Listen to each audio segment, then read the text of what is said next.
Hey everybody, what's up? This is Jason with leanbodymovement.com, and I'm stoked today because I have one of my huge role models, and I can't stress it enough. You've probably seen him, probably even before you knew me, as a matter of fact. His name is Kaselj, and the funny thing I'm going to just throw out there before I forget is that he and I'm about to graduate, but we're about to be alumni from the same graduate program, technically. Which I think that makes us brothers, right? Cool, very cool. So, very cool. Rick is actually over in Vancouver, correct? Yep. And he specializes for the past, if you think about it, probably more than a decade of experience with injuries and helping clients out overcome their injuries, not through kind of reactive medicine, stuff like that, but through exercise. And he's got so many people on his bandwagon, and there's no surprise when you go over and check out exercisesforinjuries.com. But it's just from hip related to back. Today we're going to talk about the back injuries and some amazing, surprisingly, obviously if they're done with your own body weight, they're free, right? They don't cost you anything like a lot of other things we'll talk about. But that's what intrigues me, is the back pain, because people that know and have been in lean body movement community for a little while now, they kind of know that I've gone through and I have kyphosis and Schmorl's nodes and some other unique things related to scoliosis, actually, because most people know about scoliosis. And so that's why another reason why I'm stoked to have Rick on the call today. So Rick, thanks again for being on. It's probably pretty strung out, but I just shows that I'm excited for this. No worries, thanks for having me. Yeah. So why don't we, before we dive into the back pain, why don't you go over just maybe an annotated kind of intro about how you got into the industry, what led you to the exercise niche and the back pain stuff too. Okay. The process that I took is, when I was growing up, I wanted to become a physical therapist, and the process that a lot of people did in Canada was they would end up going to get like a bachelor's degree of kinesiology. So that's what I ended up doing. I went up to kinesiology, and while going through kinesiology, from in high school and in college, I was an active person, so I ended up going and doing like personal training. And while doing personal training, I ended up getting a variety of jobs, and what we call them as work terms or co-ops while at university. And while doing these co-ops, the group that I enjoyed working the best with was people when it came to injuries. So a lot of people would end up coming to the personal training studio, that would end up coming to the gym. They would end up having some kind of injury, and it wouldn't be anything serious, like they have a nagging back injury, or they kind of have a funky knee, and they kind of have a goofy hip, or kind of an unreliable shoulder. And so I really kind of liked that, because it kind of forced me to kind of figure out what exercise to focus in on and what exercises to avoid. Now, later on in college, I ended up doing some work terms in a physical therapy clinic, and from seeing what they ended up doing, the part that I enjoyed the best was the exercise part. And in the clinics that I worked at, very little time of the physical therapist was spent doing the exercise side of things. So I decided to pass on going through physical therapy and continue on, graduating from college and focusing in on post-rehab or exercise rehab, which is designing exercise programs for people with injuries. So I ended up doing that in the gym, and then I ended up doing that specifically like for rehab clients that have had injuries in physical therapy clinics, that were in physical therapy clinic getting treatment.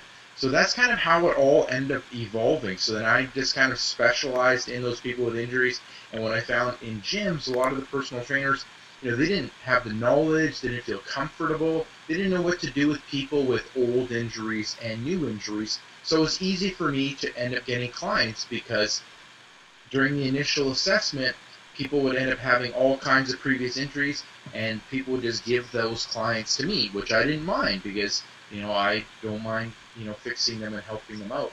So I ended up doing that, I had all kinds of trainers ask me what I was doing, so I ended up starting doing classes and courses on the topic. So I've taught like to about 6,000 fitness professionals when it comes to designing exercise programs for injuries. And then, with my presence online teaching these courses, people started around the world started asking me if I had any workouts when it came to this injury or that pain. So it kind of evolved to doing stuff online. So that's a long-winded answer on how I ended up doing what I do now. Gotcha. So that's just a little testament to what you've done offline and to bring you online. And that's kind of a Yeah. similar story with all of us in our um, all of our network that we're involved with is we all are really passionate about this, and it really starts in a way that is real and offline and face to Yeah. face, and then it evolves and into something greater to where we can reach and serve Yeah. a lot more people. So that's Yeah. just awesome, Greg. Thanks. And I always like hearing that story over and over. I learn something new about your story every time you tell it. So it's pretty unique. So let's Cool. go ahead maybe and just dive right into the back pain stuff, because I know that it's a hot topic. Over 33% of Americans experience low back pain. I'm kind of unique in that category just for my upper back, my hereditary situation. But why don't we go and talk about some of the maybe underlying reasons why someone, maybe aside from poor posture, why someone or people, so many people are starting to experience more back pain, and mainly even low back pain, and then why and how, or maybe why people shouldn't necessarily just keep ignoring their back pain, because a lot of people have it. They'll just deny that they've got it, even if it's just intermittent. They'll say, "Oh, I don't have back pain," but that's a sign your body's trying to tell you something. So why don't you go into that a little bit? Okay, so looking at like some of the causes why people end up getting back pain in our lives now, I mean posture ends up being one, but then other things that I've ended up noticing is people end up lacking movement. So they lack the proper movements when it comes to our bodies. So with us kind of moving away from, really active lives, like a lot of physical labor stuff, we've kind of moved away from that physical labor to more, sedentary things, office work, computer work. We end up losing those movements and how to do those movements properly.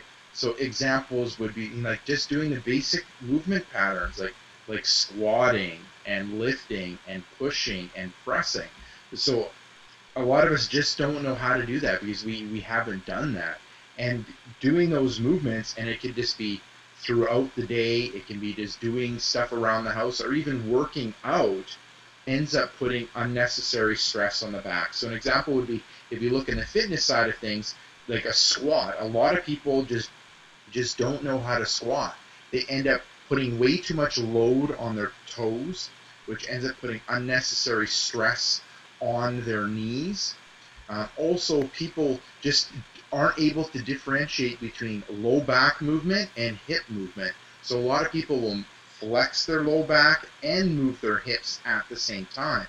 But what one should do is there is no movement in that low back, and all the movement ends up happening in the hip. So that ends up being an important thing. The third thing ends up being like muscle imbalances. So a lot of times it could be just from us sitting so much or doing the same thing over and over again. We end up having, certain muscles that are ending up being tight and short, and certain muscles that are being long and weak. And that imbalance ends up kind of putting unnecessary pull on the low back, which ends up leading to back pain. And then the other thing is what is all the sitting that we end up doing. So what they call sitting now is like the new smoking. So the research out there shows that smoking and posture smoking and sitting are equally bad when it comes to risk of chronic conditions. So with our society doing so much sitting, when we look at what we do for work, fun, and play, that ends up affecting our backs because we were born and meant to kind of move around, and do things, as opposed to just sitting and staying stationary.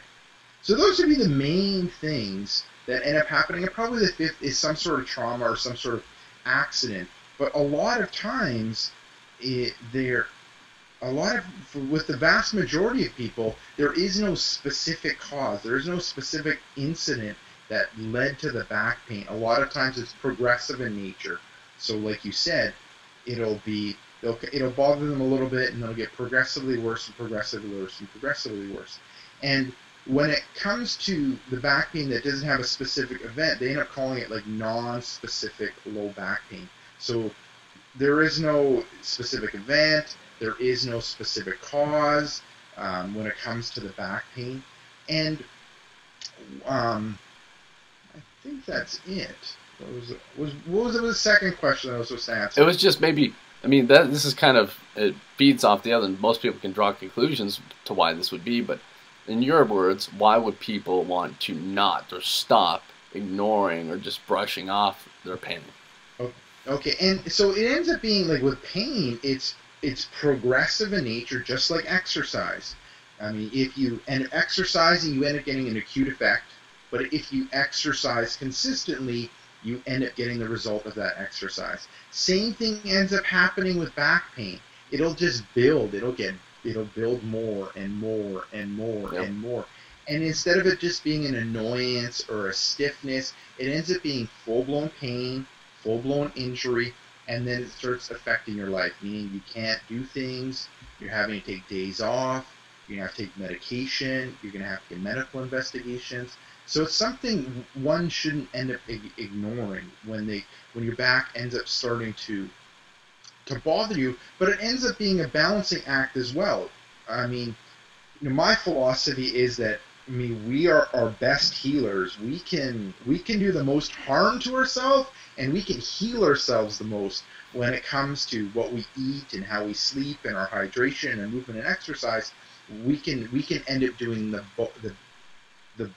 best on both ends, and you can't be over,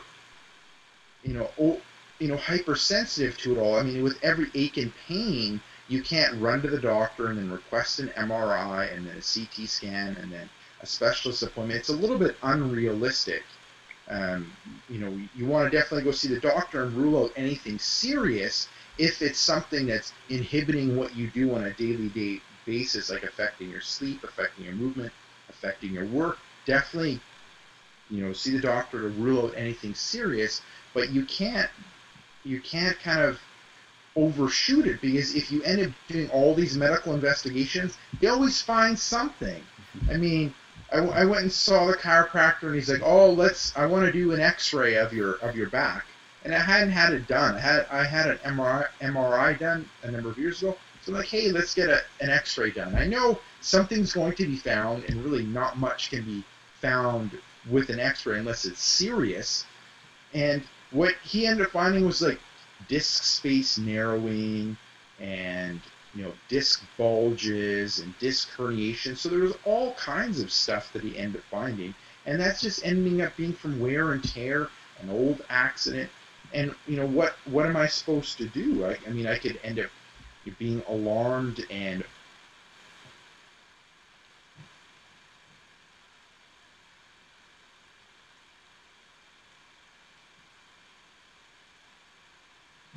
making sure I end up decompressing the spine, making sure that making sure that I end up having good flexibility around the spine, and making sure I end up having good core stability. So there's lots of things that I can do to kind of help the situation, as opposed to being overly alarmed or chasing different diagnoses or getting all kinds of different investigations done.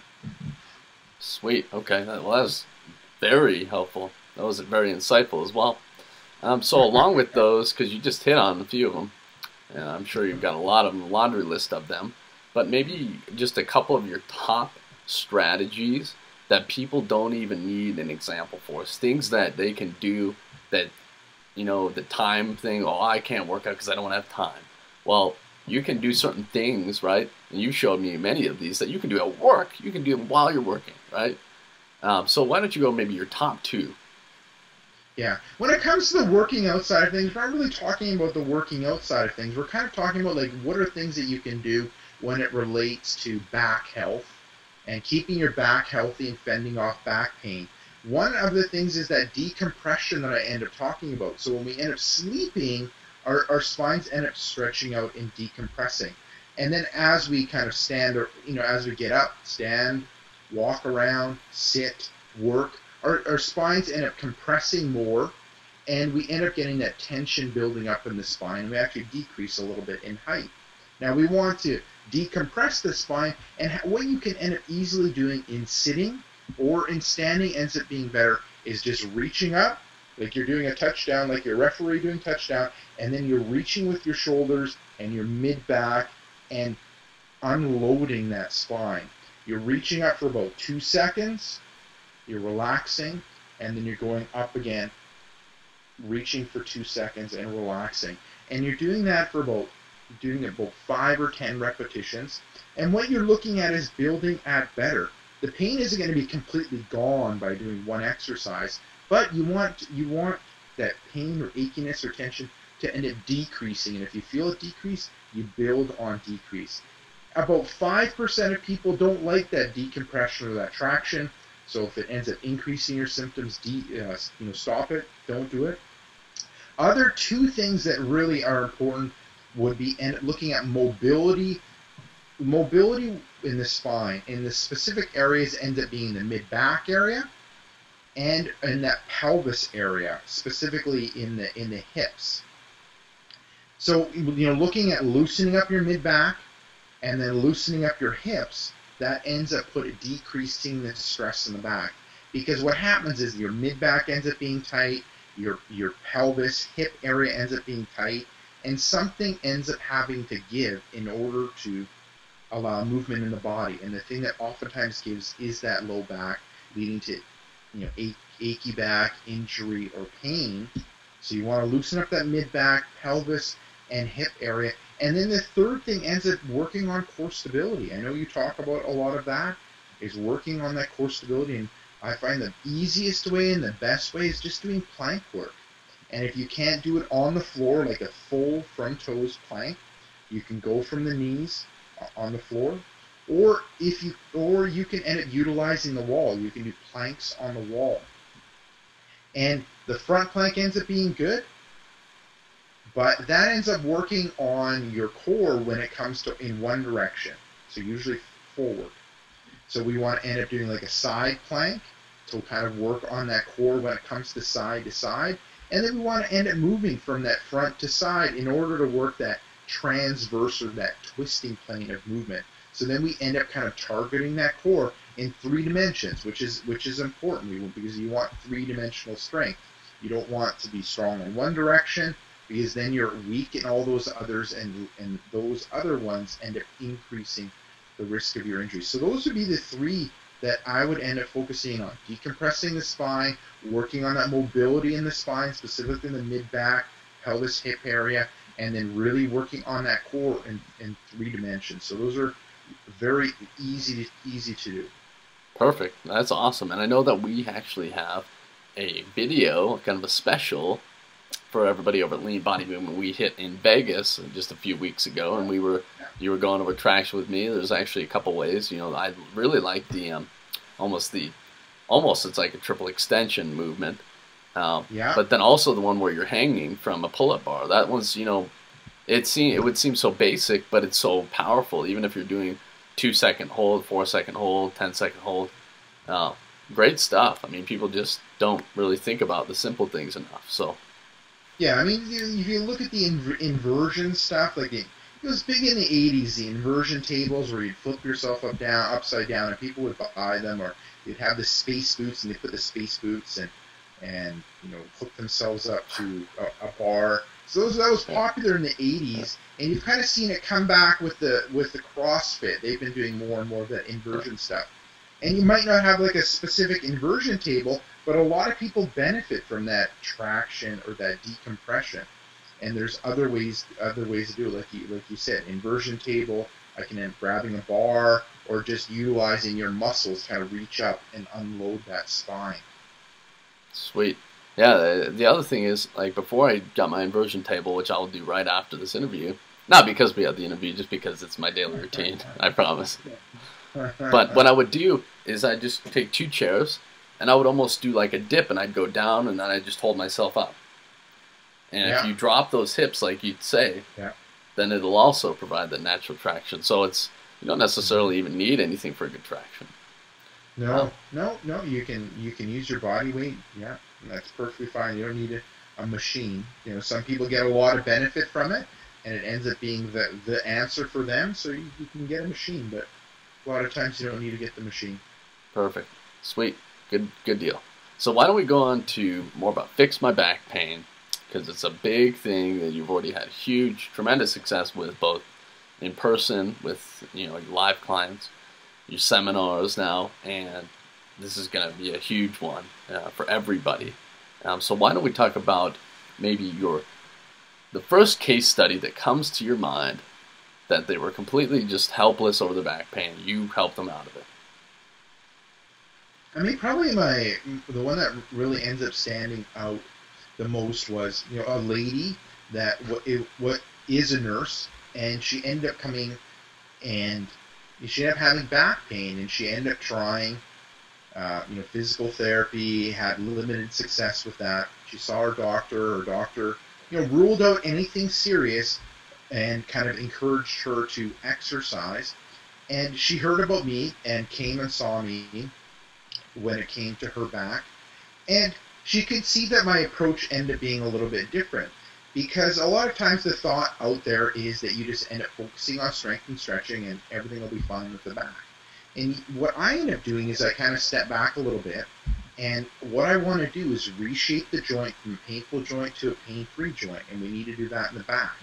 So my kind of component one of what I end up doing is reshaping that low back from the inside out. So it was asking her questions and looking to see, what are things that inside that are leading to that back pain. And simple examples would end up being, is there something that she's eating that leads to inflammation? And that inflammation starts, and then inflammation leads to pain, and it can make the pain worse. So is she sensitive to milk? Is she sensitive to soy? Is she sensitive to gluten? So trying to encourage her to, take out some of those things that are commonly lead to inflammation in people. And so not doing anything, not doing a really deep medical investigation like you might end up getting from like a specialist or a naturopath.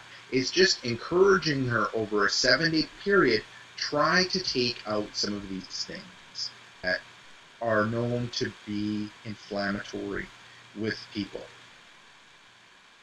Other thing is that ends up affecting pain and injury is just hydration. So a lot, especially around big joints. You see this with the knee and you see this with the hip. A lot of times with people with knee pain, if you increase their hydration, their knee pain decreases. It's pretty crazy. And the same thing ends up happening when it relates to the back. So that's the first part, just getting her to do those 2 steps, increasing her hydration at work, and then giving her that challenge in a reasonable amount of time, 7 days. I wasn't asking her to go forever. Let's look at what you like to eat, and let's try to avoid foods that potentially can lead to inflammation. Well, she started getting benefit. There was a decrease in her back pain. Then we started to look at the second component, which is reshaping the back from the outside. So there's things that we do from the outside that keeps that back pain being a painful back. So we want to reshape it so it ends up being a pain-free back. And a big thing ends up being like posture and lots of sitting, because sitting ends up putting about 40% more stress on the back compared to standing. So is there things that we can do to improve the posture? Because the more that you're out of ideal posture, the more stress it ends up putting. Is there ways that we can get her out of sitting often to end up helping with that spine? So she took a couple of those tips that ended up helping. And then the third part ended up being injury-specific exercises. So a lot of times what people will do is they'll just do general back exercises, and that doesn't really work. There's exercises that you should do and not do depending on your injury. And I've kind of broken things down into like 4 categories of injuries.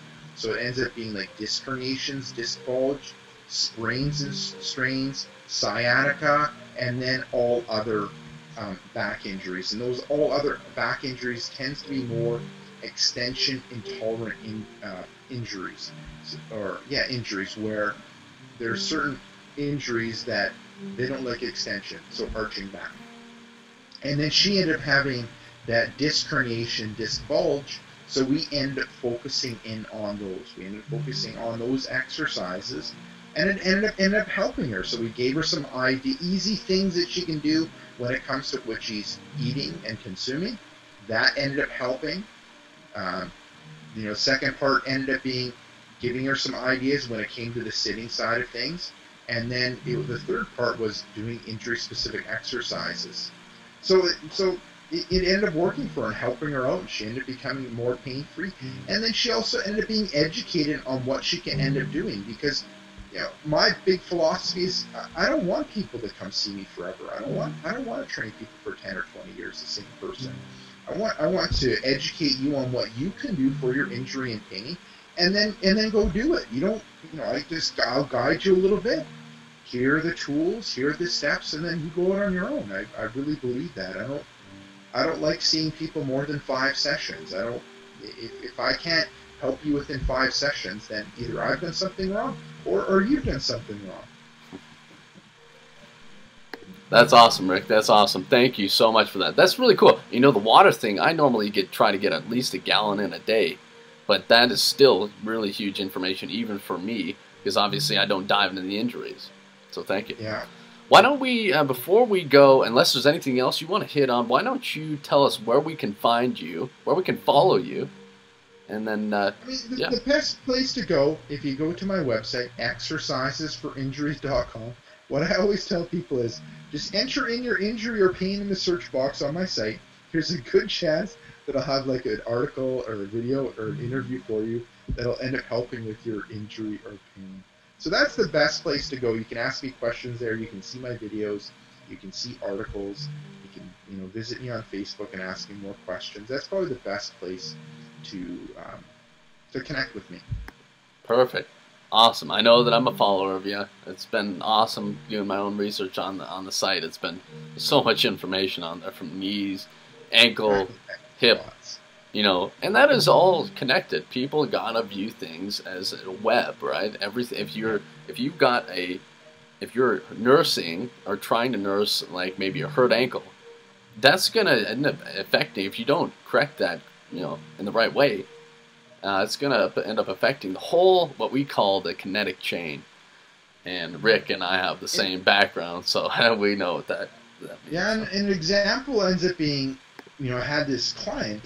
And it was a client that, I wasn't able to help her. And what it was, so she had bad knees. I ended up giving her, some advice and guidance when it came to her knees. And when a lot of times what happens with people with knee pain is they end up becoming more hip dominant. So they end up using their knees less and moving more through their hips. Well, this was fine for a period of time, but since she was using her hips so much, and since the movement ends up happening at the hips, it ends up changing your balance and throwing your balance off. So she was reaching for something and not moving through her knees because it's painful, and moving through her hips. Her balance went off, and then she ended up spraining her ankle. So now she ends up having a bad ankle, which makes the knee pain even worse. And then now that her ankle bothers her, her knee bothers her, she doesn't want to be as active and doesn't want to do as much, so hence her weight ends up increasing. So what that all ends up saying is, a lot of times, you need to kind of deal with that injury, and if you kind of ignore it or don't do anything, it leads to other injuries. And that's kind of like one example. Right, and we call that, for everybody listening, we call that the cumulative injury cycle. So yep. It's just, and you can also relate that to Newton's third law. So, there's so many examples out there that everybody knows and can apply to their workouts and just how their body reacts to things. So, Rick, Yeah. and like I said, unless you have anything else you want to throw out there, I'm good to go. No, I think that's it. I kind of covered it. And if people have more questions, they can swing by exercisesforinjuries.com, and I'll answer them and help them out. Okay. Well, dang, there you have it, everybody. Best interview that I've had in recent, I'm going to say months even. Like I said, I've been looking forward to this, so this was the big one. So once again, this is Rick with exercisesforinjuries.com, and I am Jason with leanbodymovement.com. We'll see everybody very soon. Thanks, guys. Take care.